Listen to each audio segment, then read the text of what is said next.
The daycare called asking why I hadn't picked up my son yet, but he was sitting on my lap. I almost ignored the call. It was 5:43 p.m., and my son was curled up beside me on the couch watching cartoons with a blanket wrapped around his shoulders.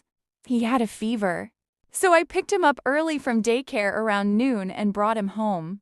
That's why the phone call made no sense. The woman on the line sounded confused. "Hi, Mr. Carter. We close in 20 minutes. Just checking when you'll be picking up Noah." I laughed at first. I actually thought it was a joke. I said, "What are you talking about?" "He's literally at home with me." There was this pause. Then she said, very slowly, "Sir, Noah is here." Every hair on my body stood up. I looked at my son sitting beside me. Same dinosaur pajamas. Same messy curls. He glanced up at me and smiled like nothing was wrong. I told the daycare worker they were mistaken and hung up immediately, suddenly angry for no reason I could explain. Then my son spoke. "Who was that?" Normal question. Normal voice.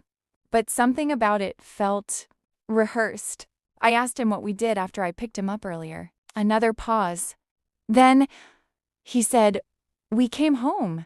No details. No complaints about daycare lunch. No story about his friends. Nothing. Just flat answers.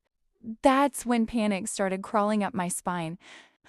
I grabbed my keys, picked him up, and drove to the daycare with my hands shaking the whole way. The staff were standing outside when I got there, and there, holding a teacher's hand near the entrance, was my son, my real son. Same pajamas. Same curls.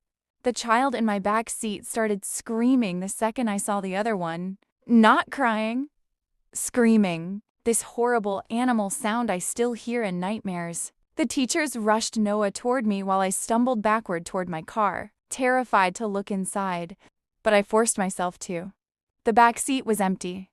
No blanket, no child, nothing. To this day, nobody believes, me, not even my wife. She thinks stress made me hallucinate because I'd been overworked and barely sleeping.